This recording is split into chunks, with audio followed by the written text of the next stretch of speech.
Shalom saudara yang terkasih. Hari ini kita akan membahas tentang apa yang terjadi pada saat ini, yaitu berkenaan dengan pandemi COVID-19. Saya berikan judul berupa suatu pertanyaan. Corona menghancurkan bait Allah. Nah, ini semacam suatu pertanyaan yang akan menimbulkan refleksi buat kita. Dan kita akan merenungkannya apa yang terjadi pada saat pandemi ini seperti ini. Mari kita buka kitab Keluaran pasal 23 ayat yang ke-25. Kitab Keluaran pasal 23 ayat 25, firman Tuhan katakan, "Tetapi kamu harus beribadah kepada Tuhan Allahmu, maka Ia akan memberkati roti makananmu dan air minumanmu, dan aku akan menjauhkan penyakit dari tengah-tengahmu." Kita sambung dengan Yosua pasal 24 ayat 14 dan 19. Yosua pasal 24 ayat 14, firman Tuhan katakan, "Oleh sebab itu takutlah akan Tuhan dan beribadahlah kepadanya dengan tulus ikhlas dan setia." Tetapi Yosua berkata kepada bangsa itu, "Tidakkah kamu sanggup beribadah kepada Tuhan? Sebab Dialah Allah yang kudus, Dialah Allah yang cemburu. Ia tidak akan mengampuni kesalahan dan dosamu. Apabila kamu meninggalkan Tuhan dan beribadah kepada Allah asing, maka Ia akan berbalik daripadamu dan melakukan yang tidak baik kepada kamu serta membinasakan kamu, setelah Ia melakukan yang baik kepada kamu dahulu." Ia berkata, "Maka sekarang jauhkanlah Allah asing yang ada di tengah-tengah kamu, dan condongkanlah hatimu kepada Tuhan Allah Israel." Lalu jawab bangsa itu kepada Yosua, "Kepada Tuhan Allah kita, kami akan beribadah, dan firman-Nya akan kami dengarkan." Saudara-saudara yang terkasih, kalau kita melihat pada saat ini, di mana pandemi virus corona telah menyebar ke seluruh dunia, korban sudah berjatuhan di mana-mana, di semua bangsa tanpa terkecuali. Dan dua negara, yaitu Cina dan Italia, menjadi negara yang paling banyak korbannya. Virus corona ini telah menebar teror tanpa bunuh. Dan kalau kita perhatikan info berdasarkan per Maret, akhir Maret, ada sekitar 471.304 kasus di dunia. 114.642 diantaranya sembuh, sedangkan 21.291 lainnya kehilangan nyawa. Dan Italia, Spanyol, Cina adalah negara dengan angka kematian yang tertinggi. Dan kita melihat di berita-berita, semua negara tanpa terkecuali mulai waspada, disertai dengan kecemasan dan ketakutan. Karena korban sudah berjatuhan. Bahkan sudah ribuan yang mati, seperti yang terjadi di Italia dan Cina. Kemana orang akan meratap dan memohon akan terlewat semua dari bencana ini, dari pandemi ini.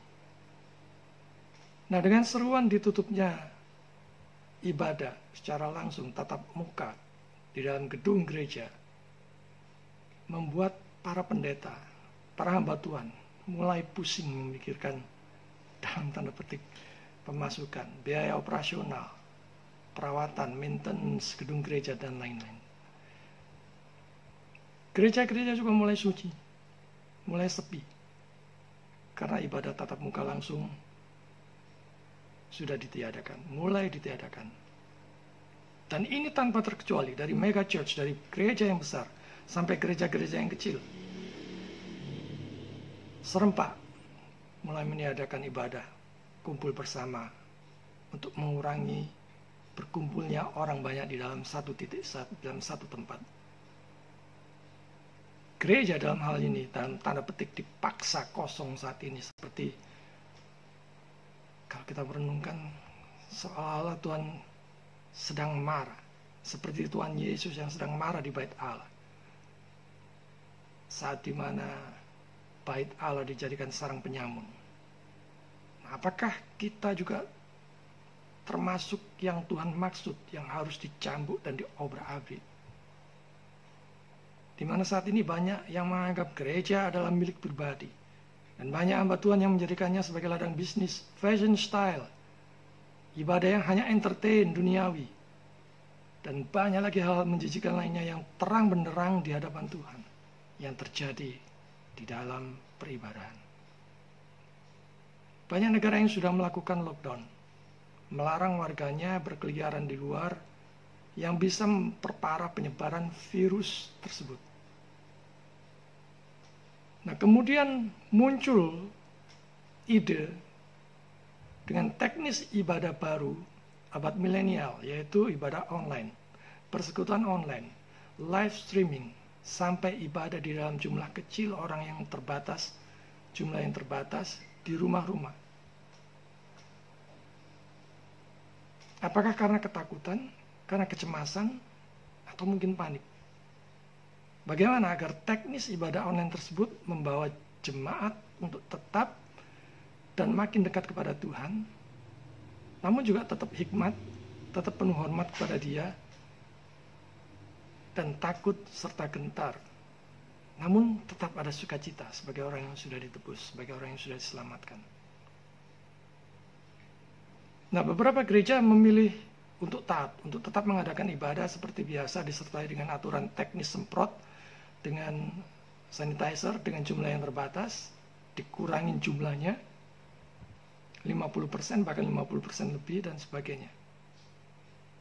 Dan bahkan jauh-jauh sebelum ibadah dilakukan, gereja, peralatan, musik, sound system semua disemprot dengan sanitizer. Ada juga yang mengatur posisi duduk agak renggang dengan jarak 1-1,5 meter. Dan beberapa di antaranya tetap seperti biasa dengan doa permohonan untuk minta perlindungan kepada Tuhan dan sebagainya. Sisi lain dari beribadah dari rumah kelihatannya lebih aman, namun penuh dengan godaan. Misalnya hasrat untuk beribadah sambil ngemil, ya, sambil baringan, mungkin dengan sikap yang kurang khusyuk, kurang hikmat, kurang hormat kepada Tuhan dan sebagainya. Itu adalah dampak-dampak sisi-sisi lain yang ditimbulkan dari ibadah online yang dikerjakan dari rumah ke rumah. Nah, kita lihat satu poin dulu, keharusan beribadah. Kalau kita melihat tadi yang kita baca, bahwa ibadah itu bukan hanya dianjurkan, bukan hanya disarankan, bukan hanya dihimbau, tetapi adalah suatu keharusan. Keluaran pasal 20 ayat 8-11 firman Tuhan katakan, ingatlah dan kuduskanlah hari Sabat. 6 hari lamanya engkau akan bekerja dan melakukan segala pekerjaanmu. Tetapi hari ke-7 adalah hari Sabat Tuhan Allahmu. Maka jangan melakukan sesuatu pekerjaan. Engkau atau anakmu laki-laki, atau anakmu perempuan, atau hambamu laki-laki, atau hambamu perempuan, atau hewanmu, atau orang asing yang ada di tempatmu. Sebab 6 hari lamanya Tuhan menjadikan langit dan bumi, laut dan segala isinya, dan Ia berhenti pada hari ke-7. Itulah sebabnya Tuhan memberkati hari Sabat dan menguduskannya. Nah, hal yang pertama yang harus kita sadari bahwa tidak beribadah itu dosa. Termasuk juga di dalam hal memperlemah perintah untuk pergi beribadah, itu juga adalah dosa. 7 hari di dalam seminggu kita diberi waktu. Hari Minggu adalah hari untuk beribadah, hari khusus untuk Tuhan. Pertanyaannya adalah kita taat atau mengabaikannya. Apakah karena virus corona sebagai suatu alasan untuk tidak beribadah atau bagaimana? Nah, di situ dikatakan takut akan Tuhan. Ketakutan yang saat ini terjadi, banyak yang sampai lupa akan Tuhan. Begitu hebatnya takut, cemas, khawatirnya terhadap corona, terhadap pandemi ini, sampai mereka lupa Tuhan. Ya, tentu kita boleh cemas, khawatir dengan pandemi yang hebat ini, karena seluruh dunia mengalaminya. Tapi ingat, ada Tuhan. Ada yang memelihara kita, ada pelindung kita, ada juru selamat kita, ada yang mengontrol semua yang terjadi di atas, di dalam alam semesta ini. Saat inilah saatnya kita hanya berlindung pada Dia, hanya berharap kepada Dia, hanya bersandar kepada Dia, dan hanya boleh mengandalkan Dia. Bukannya malah tidak takut dengan Tuhan, ya. Dengan kejadian ini malah tidak takut dengan Tuhan, misalnya dengan menaikkan harga kebutuhan pokok, harga masker, harga sanitizer, dan sebagainya. Dan hasrat ingin mengambil keuntungan yang sebesar-besarnya dari pandemi corona ini. Atau malah korupsi bantuan sosial di tengah kondisi sulit yang memprihatinkan saat ini. Jika ada di antara saudara sekalian yang melakukannya, bertobatlah. Dan kita perlu sadar bahwa Dia adalah Allah yang cemburu. Dialah Allah yang cemburu. Dan ini yang banyak diabaikan oleh orang percaya. Bahkan terkesan menyampaikannya. Saya beri ilustrasi seperti ini. Kalau kita mempunyai pacar dan hanya mempunyai waktu 1 kali bertemu di dalam seminggu, apakah itu bisa digantikan oleh orang lain? Keintiman kita, kedekatan kita, apakah bisa diganti dengan yang lain? Keintiman, kedekatan kita bersama dengan Tuhan, itu ada di dalam hati, pikiran, dan kehendak kita bersama-sama dengan Dia, yang telah melayakkan kita untuk datang kepadanya. Nah, saya percaya bahwa teknologi pun diciptakan seharusnya untuk memuliakan Tuhan. Kita disadarkan bahwa betapa waktu dan fokus kita selama ini telah dirampas oleh gadget untuk kesenangan dan kenyamanan pribadi. Bagi yang doyan game, bermain game sampai puas. Bagi yang doyan investasi, margin trading terus. Sampai profit sebanyak-banyaknya, sampai lupa waktu. Sampai lupa berdoa, sampai lupa bersaat teduh, sampai lupa baca firman, dan sebagainya. Kini saatnya semua dipakai untuk memuliakan Tuhan. Teknologi itu apa yang kita dapat, apa yang kita punya, pakai itu untuk memuliakan Tuhan. Termasuk juga di dalamnya ibadah dengan menggunakan gadget. Di mana beberapa waktu yang lalu mungkin masih dianggap sebagai suatu lelucon. Tetapi dengan gadget pun kita mesti harus berkorban. Beli pulsa, beli kuota, untuk kita bisa mengikuti ibadah online, live streaming, dan sebagainya. Kalau untuk hal yang lain kita royal, kenapa kalau untuk kita makin dekat kepada Tuhan, kita justru sangat-sangat pelit. Ini eranya teknologi. Dan sekolah-sekolah teologi serta gereja-gereja terlambat mengantisipasinya. Terbukti karena banyak yang gelagapan yang tidak siap. Adakah semua ini karena terlalu lama dibuai oleh kenyamanan? Di situ dikatakan tidak akan mengampuni kesalahan dan dosa apabila meninggalkan Tuhan. Dan itu akan membinasakanmu. Sesuai yang terkasih, ancaman terhadap mereka yang meninggalkan Tuhan itu tidak main-main. Kalau kita lihat di situ kata yang dipakai adalah binasa. Dan ini sungguh mengerikan. Siapapun yang dengan sengaja meninggalkan juru selamat pasti binasa. Dan di saat krisis seperti ini, di mana semua orang mengalami kesulitan, mengalami problem, mengalami kesukaran, kembali dan makin dekatlah dengan Tuhan. Itu adalah yang terbaik. Dan berikutnya adalah condongkan hatimu kepada Tuhan. Apapun kondisinya, tetap arahkan hati kita kepada Tuhan. Di tengah-tengah kondisi yang mencemaskan saat ini, hanya Yesus satu-satunya harapan kita. Hanya Yesus satu-satunya jawaban kita. Nah, di dalam hal beribadah juga demikian. Mesti harus dengan sikap tulus, ikhlas, dan setia. Motivasinya juga mesti harus benar. Dalam beribadah, Tuhan melihat hati dan motivasi. Apakah hati dan motivasi itu tertuju kepada Tuhan? Ataukah mempunyai motivasi lain? Misalnya, kekayaan, popularitas, ataukah semata-mata karena cinta Tuhan? Saudara beribadah ke gereja, Apakah hanya ingin menemui kolega saudara supaya bisa hitung-hitungan bisnis dan sebagainya? Atau apa saudara datang ke gereja?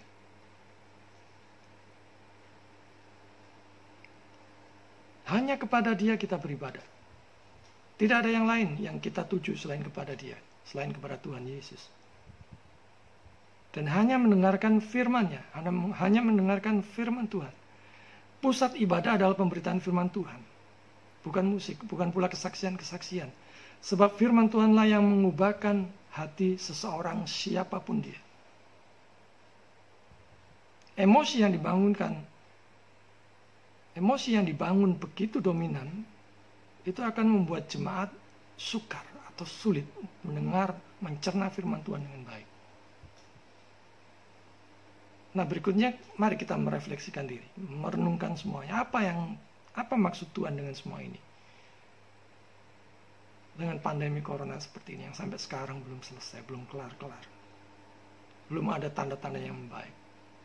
Bahkan khususnya di Surabaya, bukan lagi zona merah, tetapi zona hitam. Semua yang terjadi di dunia ini tentu Tuhan punya maksud. Untuk makin memuliakan Tuhan, dan juga untuk kebaikan orang-orang pilihan. Dengan sepi dan lengangnya jalan-jalan di seluruh dunia, paling tidak itu bisa mengurangi polusi karena emisi kendaraan bermotor dan udara yang menjadi lebih bersih. Di sisi lain, keseimbangan alam dan populasi mulai terjadi. Paling tidak untuk beberapa waktu ke depan. Nah, sekarang yang memprihatinkan kita adalah gereja-gereja menjadi sepi, sunyi, bahkan ada yang tutup total. Gereja terlalu lama dan puas dengan kenyamanan. Banyak gereja yang tidak mengerjakan misi dan pekabaran Injil. Hanya puas dengan kumpul-kumpul saja di dalam. Namun tidak mengerjakan amanat agung. Mereka juga tidak mempunyai departemen penginjilan, mereka juga tidak mempunyai departemen misi dan sebagainya. Mereka juga tidak memperlengkapi jemaatnya untuk bisa pergi keluar, menjangkau orang, mengerjakan amanat agung. Ada banyak gereja yang model seperti ini. Ada banyak gereja-gereja yang hanya memikirkan gedung, dan sebagainya. Saudara-saudara yang terkasih, pandemi virus corona saat ini membuat banyak gereja mulai dikosongkan, sunyi, sepi. Seperti kapal induk yang hendak tenggelam, abandoned ship. Seperti kapal yang harus ditinggalkan karena tenggelam. Jemaat yang dulunya bermalas-malasan untuk datang beribadah ke gereja, sekarang punya alasan yang dalam tanda petik tepat untuk tidak ke gereja. Meski mungkin dengan online, live streaming, ataupun dalam bentuk ibadah kecil keluarga sekalipun. Apakah saat ini Tuhan sedang murka dengan berbagai macam ibadah duniawi, yang hanya entertain, yang hanya lebih menyerupai duniawi ketimbang rohani, yang hanya membangun emosi sesat, yang dikerjakan dengan asal-asalan atau hanya lahiriah saja, yang menekankan kenyamanan, gedung yang megah, AC yang super dingin, musik dan sound system yang mewah, layar yang raksasa, dan aneka lampu yang seperti diskotik. Data menunjukkan sebesar 14,8% kasus di seluruh dunia terjadi di kelompok umur 85 tahun ke atas. Itu berujung fatal. Sementara tingkat kematian karena corona ini terjadi di kelompok umur di bawah 40 tahun, hanya kurang dari 0,2%. Itu artinya apa? Kenyamanan, jarang berolahraga, konsumsi makanan yang tidak sehat atau sembarangan memperparah kondisi korban yang terserang corona. Sementara orang-orang di pedesaan yang biasa bertani, biasa bekerja di bawah terik matahari yang panas, relatif lebih sedikit yang menjadi korban. Gereja-gereja yang terlena dengan kenyamanan sepertinya mendapatkan warning keras saat ini. Tapi ini juga berlaku buat kita semua. gereja-gereja kecil pun juga dapat warning. Gereja-gereja yang terlena karena kenyamanan, yaitu mereka yang hampir tidak pernah memberitakan kabar kasih Kristus di kayu salib, yang hampir tidak pernah menegur dosa dan menyadari betapa kita ini hitam legamnya sebagai manusia yang berdosa di hadapan Allah yang Maha Kudus, yang tidak pernah mendengarkan seruan pertobatan, yang tidak lagi peduli pada sekitarnya, juga tidak peduli terhadap saudara seiman kita yang lainnya, yang tidak lagi peduli pada lingkungan hidup seperti gedung-gedung yang memicu pemanasan global, juga yang hanya memberitakan yang enak-enak saja, yang hanya mengenakan telinga saja. Nah, sekarang kita bahas tentang teknologi. Saya percaya bahwa teknologi juga untuk memuliakan Tuhan. Kita harusnya pakai untuk memuliakan Tuhan. Apapun itu, handphone, gadget, LCD, ya. Dan khususnya gadget, ya, handphone saat ini, itu sudah menyita waktu dan perhatian manusia di seluruh muka bumi. Kecuali daerah-daerah tertentu di pedalaman yang memang belum tersentuh teknologi, belum ada sinyal, dan sebagainya. Bahkan proses belajar mengajar mulai serempak dengan online dan live streaming, termasuk saat ini yang terjadi di banyak STT. Nah, di dalam kondisi seperti ini, gereja-gereja mulai memikirkan dan memanfaatkan untuk ibadah dan persekutuan online. Bagaimana bentuknya? Haruskah bertatap muka di dalam kondisi seperti ini? Bukankah dengan gadget kita sudah terbiasa berhubungan dengan menggunakan live kamera? Nah, kalau kita melihat fenomena Gojek taksi online masih belum ditangkap oleh banyak gereja dan STT sebelum pandemi corona ini terjadi. Sekarang baru mereka dipaksa untuk menggunakan online tersebut. Sementara untuk pertemuan sifatnya terbatas, diatur jarak antar jemaat, dan wajib menggunakan masker, sanitizer, menyemprot disinfektan di lokasi, dan sebagainya. Nah, sekarang bagaimana dampaknya? Virus corona mengendurkan iman banyak sekali hamba Tuhan dan jemaat. Banyaknya korban yang meninggal di berbagai negara menciutkan nyali mereka untuk beraktivitas secara normal. Beberapa mulai memikirkan bagaimana ke depan pemasukan dalam tanda petik untuk menutup biaya operasi dan lain-lain, biaya operasional dan lain-lainnya. Jika kondisi seperti ini terus berlangsung, mari kita coba merenungkan apa makna teologis dari semua peristiwa ini. Begitu kompleksnya permasalahan saat ini. Namun kita mari kembali melihat apa maksud Tuhan dengan semua ini. Apakah Allah mulai murka? Sebab peristiwa ini bukan hanya dialami oleh orang-orang yang tidak percaya, tetapi anak-anak Tuhan, orang-orang pilihan pun mengalaminya juga. Bahkan ada hamba-hamba Tuhan yang meninggal terkena corona juga. Apakah peristiwa pandemi virus corona saat ini mirip seperti hancurnya bait Allah, bait suci oleh Titus? Di mana saat amanat agung sudah diberikan, namun mereka tetap kumpul, tidak beranjak, tidak pergi, dan hanya berkumpul di Yerusalem saja. Dengan hancurnya Yerusalem dan bait suci, kekristenan berserak kemana-mana. Pekabaran Injil tersebar ke seluruh dunia. Saudara yang terkasih, mari kita bangun dari kenyamanan. Gereja yang telah begitu lama ada dalam kenyamanan dan lebih banyak berkumpul di dalam, harus didorong untuk lebih banyak pergi keluar menjangkau, mengerjakan amanat agung seperti yang Tuhan Yesus ajarkan kepada murid-murid. Tentu saja kalau corona ini sudah berlalu. Tetapi pada saat pandemi ini bukan berarti kita tidak bisa berbuat apa-apa, karena kita masih bisa menggunakan sosial media, Facebook, Twitter, Instagram, YouTube. Semuanya masih bisa kita gunakan untuk menjangkau. Berikutnya adalah gerakan menyuarakan pertobatan. Kiranya gereja mulai menyerukan suara pertobatan, mengarahkan jemaat untuk memandang pada Kristus dan anugerah keselamatannya yang sungguh-sungguh dibutuhkan oleh semua orang di seluruh dunia. Dan gereja harus semakin meninggikan Kristus, memberitakan salibnya, memperlengkapi jemaatnya untuk bisa mengerjakan amanat agung, memberitakan Injil sampai dengan memuridkan yang berlipat ganda, serta tetap hidup memuliakan Tuhan.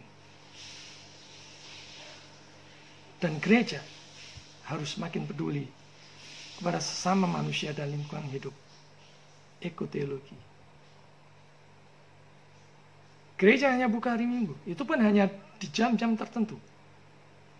Sementara di sekeliling gereja ada banyak jiwa-jiwa yang perlu dijangkau, termasuk juga banyak di antara mereka yang haus dan kelaparan. Di sekitar gereja juga butuh keseimbangan alam. Dan hamba Tuhan jarang mengingatkan jemaatnya untuk mengurangi polusi, pembakaran lahan, penebangan pohon, dan sebagainya. Nah, orang Kristen secara pribadi harus bagaimana? Saudara yang terkasih, pandemi virus corona ini hendaknya menyadarkan kita untuk mengerjakan tanggung jawab sebagai orang percaya. Sadar bahwa kita ini sebagai orang yang berdosa. Sebagai orang percaya, kita harus bagaimana? Mari kita mengakui dengan jujur sebagai orang berdosa. Sebagai orang yang sungguh-sungguh membutuhkan juru selamat. Sebagai orang yang membutuhkan perlindungan dan pemeliharaan Tuhan dari ancaman virus yang mematikan ini. Sekaranglah saatnya mengaku, Tuhan, aku ini orang berdosa.